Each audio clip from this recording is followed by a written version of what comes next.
Hai guys, welcome back to my channel CC Auto Service. Kali ini kita akan membahas sedikit tentang elektronik power steering pada unit Honda CR-V generasi ketiga. Yang pertama, ini adalah motor yang akan membantu menggerakkan rack steer, atau membantu menggerakkan roda ke kanan atau ke kiri.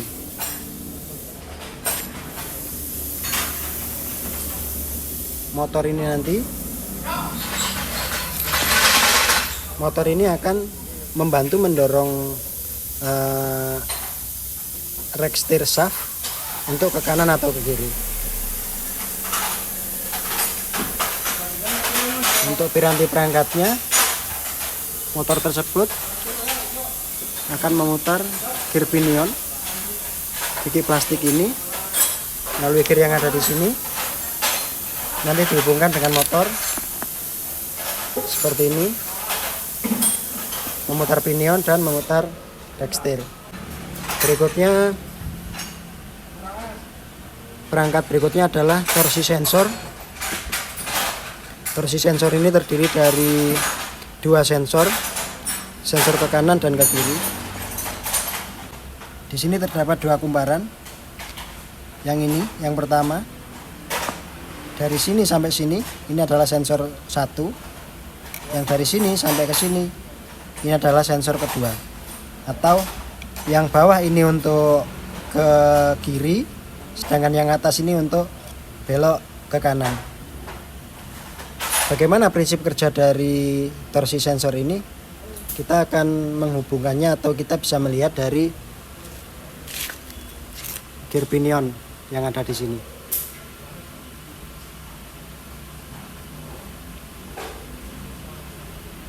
Ini adalah yang terhubung ke roda kemudi, sedangkan ini terhubung ke rack steer shaft. Di saat pinion ini diputar, di sini ada batang torsinya di tengah sini. Ini akan bergerak ke kanan atau ke kiri, tapi ini akan diam. Untuk itu kita ragum bagian yang gear bawah untuk melihat kinerja sensornya. Cepat diputar ke kiri, kita bisa lihat asnya bergerak, tapi gear pinionnya belum bergerak. Kanan, kakek melok gerak ini. Kanan. Oke, sekarang kita lihat bagaimana kerja dari sensor torsinya. Di saat kita belokkan ke kiri, tahan, lepas. Di saat kita belokkan ke kiri, coba kiri, ini pada bagian ini itu akan muncul batang besi yang akan men-trigger dari sensor. Lepas. Di saat netral, maka ini akan jadi lubang terbuka. Kanan. Ini untuk sensor kanan. Kita bisa lihat. Lepas. Ini persis lubang. Saat kita belok ke kanan, besi ini akan muncul keluar untuk men-trigger sensor yang bagian atas. Lepas.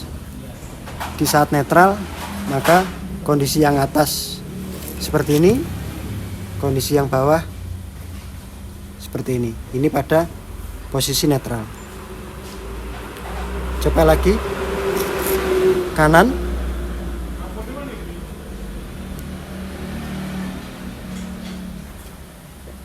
Lepas. Kiri.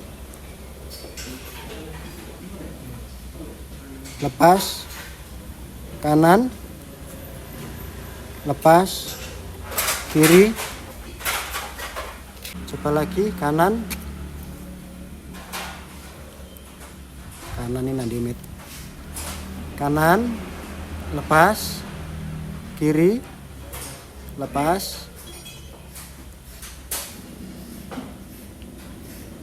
Kanan. Lepas. Kiri. lepas. Demikianlah kira-kira untuk prinsip kerja dari torsi sensor pada unit CR-V. Sebenarnya cukup simpel prinsip kerjanya, hanya membuka gerbang daripada sensor ini. Di saat ke kiri, maka akan batang besi yang ada di dalam akan keluar untuk men-trigger sensor bawah. Di saat ke kanan, maka batang besi yang di dalam akan keluar untuk men-trigger sensor kanan. Sedangkan yang putih ini adalah berbahan non magnetis, yang mana untuk membatasi dan mengetahui bahwa kondisi adalah kondisi netral. Masalahnya sering terjadi kendala pada kendaraan bahwa belok ke kanan sama ke kirinya itu beratnya berbeda. Jika kita mengalami hal semacam itu, kita bisa atur posisi daripada ring ini, ring pembatas ini kita geser ke kanan atau ke kiri. Sesuai dengan kebutuhan kita, dibutuhkan untuk lebih cenderung ke kanan atau ke kiri. Misalkan dari kondisi netral ini, kita akan lihat dulu nilai torsinya berapa Newton meter. Jika nilainya belum 0, maka kita posisikan pembatasnya ini untuk kita geser ke kanan atau ke kiri sampai dengan ketemu di angka 0. Ini kan terkunci dengan kayak gini nih, hanya dipukul aja. Jadi dipin di sini. Ini kita lepas dulu. Penguncinya kita buka dulu. Lalu kita geser bagian ini ke kanan atau ke kiri. Sesuai dengan kebutuhan kita sampai dengan nanti posisi netral sesuai dengan nilai yang kita butuhkan. Waktu kita belokkan ke kanan penuh sesuai dengan yang kita butuhkan, ataupun ke kiri penuh bisa sesuai dengan yang kita butuhkan. Secara prinsip dasar kerja hanya seperti itu saja. Tidak banyak yang bisa kami sampaikan. Selain daripada itu, masalah yang paling sering terjadi pada power steering elektronik CR-V ini adalah masalah pada pinion ini.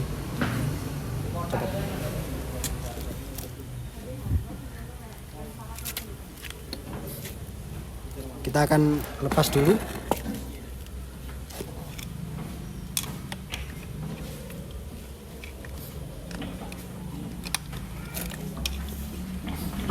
Untuk pinion sendiri itu kalau kita urut, pertama adalah bearing ini dulu. Berikutnya ini adalah ring yang terbuat dari karet bersifat sebagai peredam. Berikutnya as ini yang langsung terhubung dengan gigi plastik yang ada di sini. Di belakang lagi diakhiri dengan peredam lagi. Salah satu masalah yang cukup sering terjadi adalah karet daripada peredam ini sudah tidak dapat berfungsi dengan baik.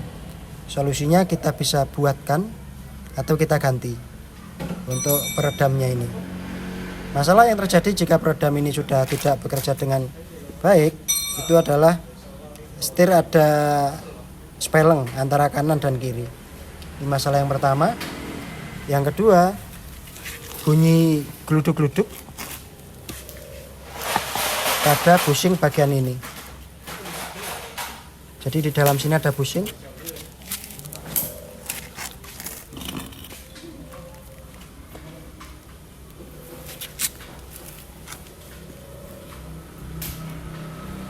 Di dalam sana ada bushing.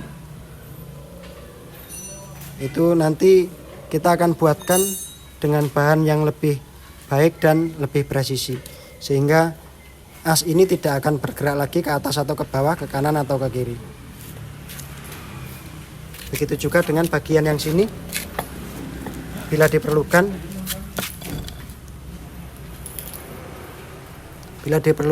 kita juga akan buatkan bushing pada bagian kanan ini.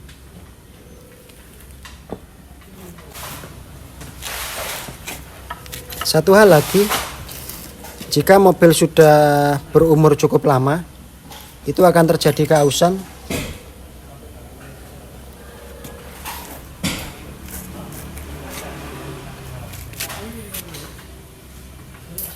akan terjadi keausan antara gear pinion ini dengan yang di sini.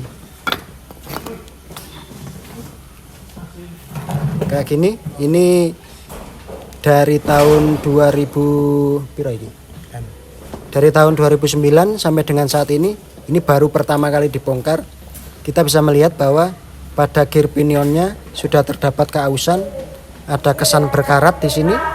Begitu juga dengan bagian ini.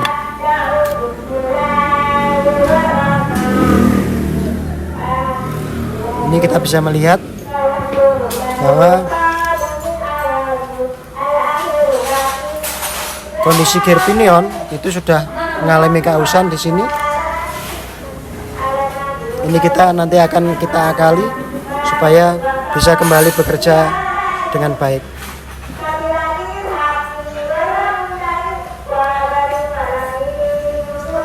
Jadi masalah pertama yang paling sering adalah bushing yang ada di sini. Yang kedua adalah gear yang ada di sini. Antara pertemuan gear rack steer dengan pinion gear, ini masalah mekanis yang paling sering terjadi, dan bushing. Dan peredam pada motor, gear motor. Itu yang paling sering terjadi masalah. Untuk elektrikalnya, bagaimana kinerja dari sensornya? Apakah pada posisi netral nilai sensornya sudah 0 Nm atau belum? Itu yang pertama. Ke kanan kirinya berat sebelah atau tidak? Itu. Demikian dari kami, semoga bermanfaat. Terima kasih.